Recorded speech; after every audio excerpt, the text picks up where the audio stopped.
หลังจากที่ว่าพากันอ่า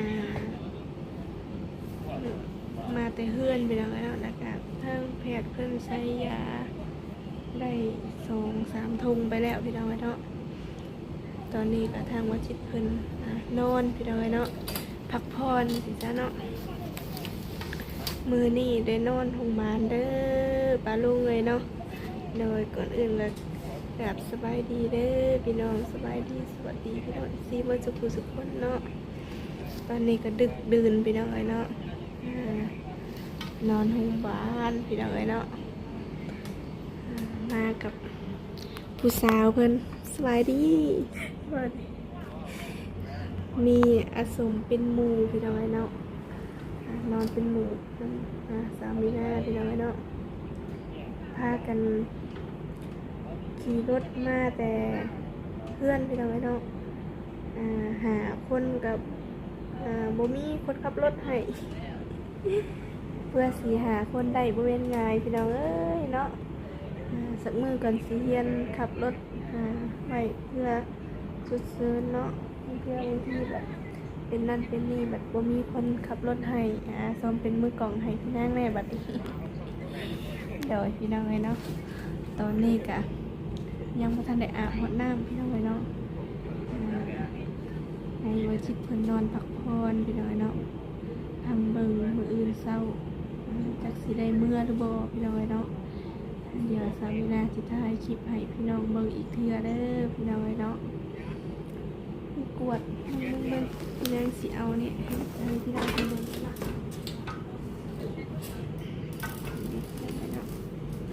ใบอะปูพี่น้องเนาะแล้วก็ไปกวดเนาะไปกวดเด็กก็ไปกวดพี่น้องเนาะเบิ่งสิอ่านเบิ่งมาว่าเป็นเอียงกันแท้นะพี่น้องเลยนะ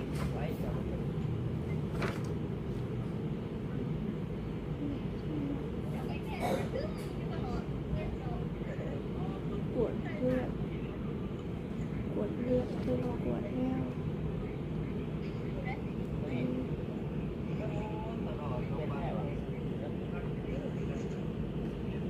เป็น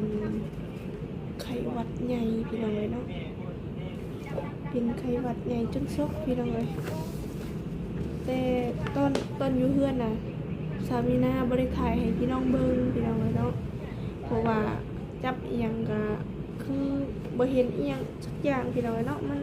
มันบ่จักความเฮ็ดหั่นนะแบบ ขนาดโทรศัพท์สามีนากับอยู่เฮือนพุ่นพี่น้องเลยเนาะว่าสิจับมาเลยได้น่ะแบบเบิ่งอยู่พี่แบบบ่ได้เอามาพี่น้องเนาะลืมเขาลุ่นอยู่พี่น้องเนาะตอนบ่จิตเพิ่นศกก็เสร็จน้ำพี่น้องเนาะเสร็จเอาแต่ว่าเอาน้ำอุ่นเสร็จเพิ่นแบบนี้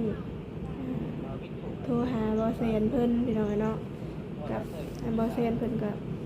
มาเวียบพี่น้องเนาะยังบ่ทันได้มาสิโทรหาทางบอต้าก็บ่ได้โทรพี่น้องเนาะแบบว่าคิดอีหยังบ่ออกค่ะนะคิดเห็นแต่ว่าหาแต่คนขับรถนะแบบมีอยู่เฟซทางหยังก็มีอยู่หมู่คู่ก็มีอยู่พี่น้องเนาะแต่แรกนะว่าสิชวนเพิ่นขี่รถจักรมาพี่น้องเนาะแต่บัดนี้แบบมันค่ำมันมืดสามีนาบัดขับรถจักรแบบบ่เก่งแน่แล้วก็ตอนกลางคืนก็บ่ค่อยได้ขับออกข้างนอกแล้วก็มาทางเมืองแบบมันมีรถพ่วงหลายพี่น้องเนาะก็เลยบ่กล้าบัดนี้แบบย่านเพิ่นตกแน่เพราะว่าขี่รถจักรเนาะบ่มีคนจับเพิ่นเด้เพราะว่าเพิ่นปวดกระตุนกระโตพี่น้องเนาะปวดแล้วก็ขี่แหมมืดนี่พี่น้องเนาะแหมจนว่าพากันบีบมาเนาะอสมยังดีว่ามีอสมพี่น้องเนาะเป็นหนังนำกันพี่น้องเนาะนี่ทางประชิดเพิ่นก็ใส่ยาอยู่พี่น้องเนาะจักสิว่าได้พี่น้องเนาะตกมาเดือนนี้อีหยังก็เป็นไปเบิดพี่น้องเนาะเอาเศร้าไว้พี่น้องมาหอดมือมอแล้วก็ดีใจพี่น้องเนาะแต่แรกเราโอ้ยขึ้น หนักอยู่พี่น้อยเนาะว่าเพิ่นขาโอ้ยบ่ติพี่น้อยเนาะมันหอดมือมันเจ็บก็ว่าช่วงนี้เนาะคนก็เป็นไข้เป็นหนาวร้ายเนาะอสม แม่น บ้านเฮาแบบฝนตกนะพี่น้องเนาะฝนตกคืออื่นว่าฝนตกไหมพี่น้องเนาะแล้วก็อากาศมันเปลี่ยนน้ำเนพี่น้องเนาะไผ่ก็เป็นไข้เป็นหนาวพี่น้องเนาะชาวพี่หน้าก็เมื่อก็สิพ่นยาก่อนยันมันติดพี่น้องแต่ก็พาไปปากก็บ่ได้ใส่วันนี้เพิ่นก็ต้องเพิ่นก็เย็นแน่พี่น้องเนาะเย็นแน่แต่แรกนะเพิ่นว่าสิขับรถมาเองพี่น้องเนาะก็ตอนกลางเว้นน่ะก็ชวนเพิ่นอยู่ชวนเพิ่นพาไปหาหมอนี่แหละพี่น้องเนาะเพิ่นว่าไข้ได้แล้วกินยาพังเบิ่งว่ะก็ไข้เครื่องธรรมดาธรรมดาก็บ่ได้เว้าอีหยังพี่น้องเนาะก่อนสิปิดห้านนะคะพี่น้องก่อนสิปิดห้านแบบไว้กว่านี้มืดเลยเนาะมืดแต่แบบไว้แล้วคือว่าเพิ่นเบิ่งโทรศัพท์พี่น้องเนาะว่าปกติว่าจิตเพิ่นก็พักกลมเบิ่งแบบซี่นะพี่น้องบัดแล้วบัดเพิ่นสอกจิตใจตอนนั้นเฮ็ดอีหยังว่าถิ่มไปเบิดพี่น้องเนาะแล้วก็ชวนเพิ่นมาหาหมอแบบหาคนขับรถอีกเป็นชั่วโมงอีกพี่น้องเนาะเพราะว่าเขตแถวเฮือนสามีนางบัดบ่มีไผขับรถใหญ่เป็นพี่น้องเนาะแต่แรกว่าสิเอารถไถมายันรถไถแบบยันบันเทิงอีกเพราะว่าหนทางบ้านเฮามันยากแห้งพี่น้องช่วงนี้นะช่วงที่ว่าฝนตกฝนยังหลายนะมาหาหมอรอบนี้ก็คนบ่หลายปานใดพี่น้องเนาะ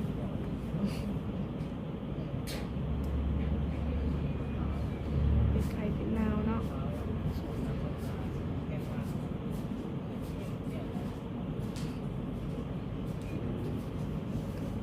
เนี่ยพี่น้องเนาะยังบ่ทันได้อาบน้ำซ้ำไม่น่ากันเลยยาสีจังหน่อยก่อนเนาะอาสมอาสมก่อนนอนเป็นหมู่ชวนอาสมมาพี่น้องเนาะเมื่อแล้วทางตะพอเพิ่นกับบอแซนบอตาเพิ่นมาเยี่ยมพี่น้องเนาะพากันเมื่อแล้วเพราะว่าทางบอแซนกับมาแตะเวียกเพิ่นก็เมื่อบัดนี้มาแวะเบิ่งกับเมื่อเช้าสิมาเยี่ยมใหม่เพิ่นว่าพี่น้องเนาะนี่แหละการที่เจ็บปวดบ่อยากให้เป็นเลยพี่น้องเนาะแต่ก็เฮ็ดบ่ได้หั่นน่ะเนาะมีแต่สู้ๆเอาพี่น้องเนาะตกมาเดือนนี้เอียงก็เกิดมาโอ้ขึ้นหลายพี่น้องช่วงนี้ขึ้นหลายซ้ำไม่ได้เลยพักผ่อนกับบ่หลายปานใดเนาะขึ้นเลยพี่น้องเนาะเงินคำกำแก้วบ่มียังอยู่ได้บัดเจ็บป่วยแบบซี่แบบขอดใส่พี่น้องเนาะยืมเงินเอาขวัญมา3 ล้านพี่น้องเนาะพาเพิ่นมาหาหมอนี่แหละเพราะว่าเงิน YouTube เพิ่นออกมาวางเมื่อกี้นี่ก็พอดีผ่อนรถพี่น้องเนาะแล้วก็เอาเงินเก็บเจ้าของนำแน่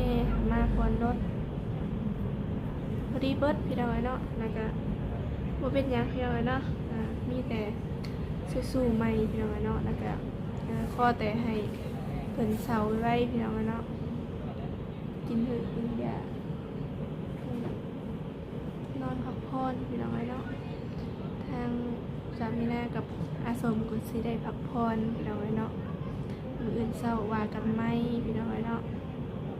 คือสิได้นอน2 มื้ออยู่จักเนาะอาสม เพราะว่าบ่จิตเพิ่นเป็นแห้งพี่น้องเนาะมาแล้วก็เพิ่นใส่ออกซิพี่น้องเนาะใส่ออกซิแล้วก็หายใจบ่ได้เด้หายใจบ่ค่อยติดปานใดเพราะว่าเพิ่นเมื่อยเพิ่นไอเด้แล้วเพิ่นใส่ออกซิให้หายใจสบายพี่น้องเนาะแล้วก็ ใช้ยาเบิดไป3 ขวดแล้วเนาะสมขวดที่4ขวดที่4ยังบ่เบิดพี่น้อยเนาะแบบลึกๆเลยจังสิเบิดตัวซอสเด็กจังเนาะตัวซอสเด็กแข็งบ่หันดอกเข็มขึ้น เนาะ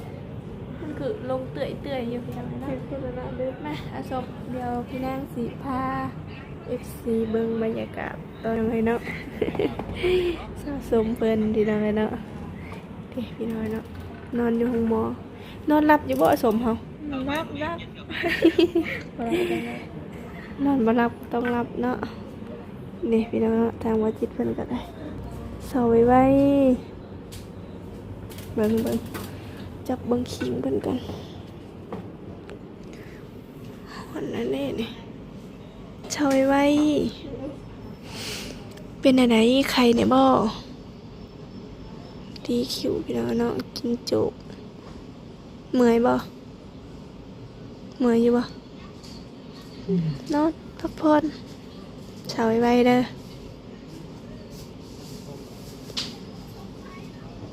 พี่น้องไว้เนาะใส่ยายังบ่เบิดอยู่นอนลงอันนี้นะแขนเจ้านี่เบิ่งเหยียดลงเจ็บบ่ฮะเจ็บบ่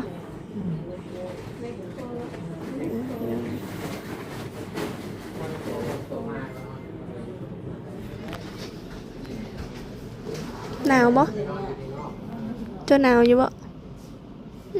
พักผ่อนซะให้เพิ่นพักผ่อนก่อนพี่น้องเนาะโอ้ยเนาะ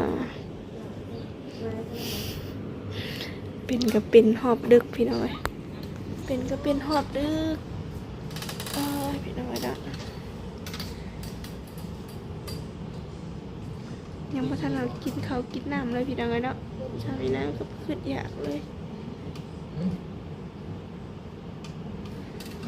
เป็นไงช่วงนี้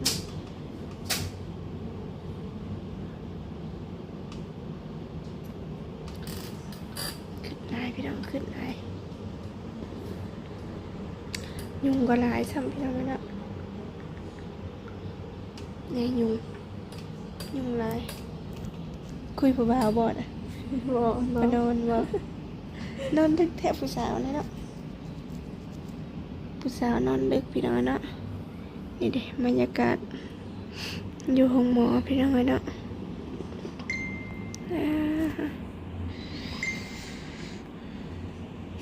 หลายซ้ำเอาชมเว้ยนึ่งหลายซ้ำอันนี้ยังมาทันได้ฮู้เถื่อพี่น้องเนาะค่าหืดค่ายาเพิ่นนี่เพราะว่ายังมาทันได้จ่ายเนาะมื้อเช้าเพิ่นบ่จักจังสิได้จ่ายมื้ออื่นเช้ายืมเงินเอาขวัญมา3 ล้านพี่น้องจักสิพอหรือบ่ว่าสิขายเขาก็ยังมาทันได้ขายอยู่พี่น้องเนาะเขาก็ขายเลยจนสิเบิดเลยพี่น้องเอ้ย เฮ็ดไปอ่ะสู้แต่ละมือพี่น้องเอ้ยแต่แรกนี่คือว่าเพิ่นไข้แน่แล้วสักยาก็เบิดไป6 เข็มพี่น้องเนาะสักอยู่บ้านเฮาสักยาเบิดไป6 เข็มแล้วก็กินยาน้ำเน่พี่น้องเนาะกินยากับ2 มื้อ3 มื้อแล้วพี่น้องเนาะกินยาแต่ก็บ่ลงพี่น้องเนาะกินยานอน กินยาก็บ่ลงพี่น้องเนาะมันชักกับพอมันไข้ก็บ่ได้ไข้พี่น้องเศร้าก็บ่ได้เศร้าพอดีมันเฮ็ดให้มันยากนะพี่น้องเนาะพอดีเฮ็ดให้เฮาอยู่ยากเนาะนี่แหละพี่น้องเนาะ FC เพิ่นก็เป็นกำลังใจให้หลายพี่น้องเนาะ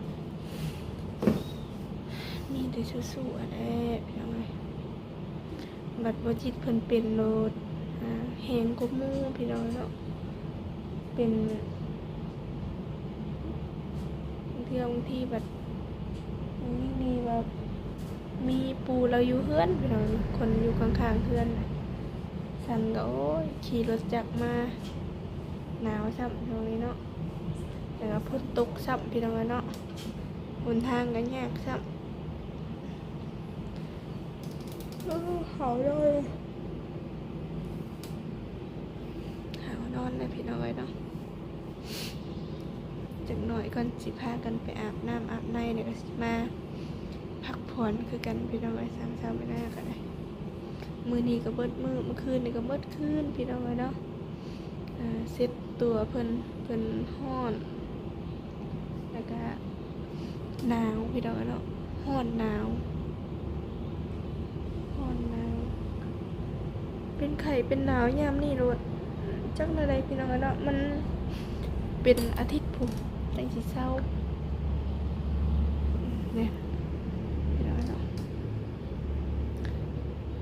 ใส่ยาอีกหอบนี่แล้วก็เพิ่นแหละตอนเช้าเพิ่นแหละจังสิใส่อีกเทื่อพี่น้องเนาะตาชามีน่าก็อยากนอนแห้งเลยพี่น้องเอ้ย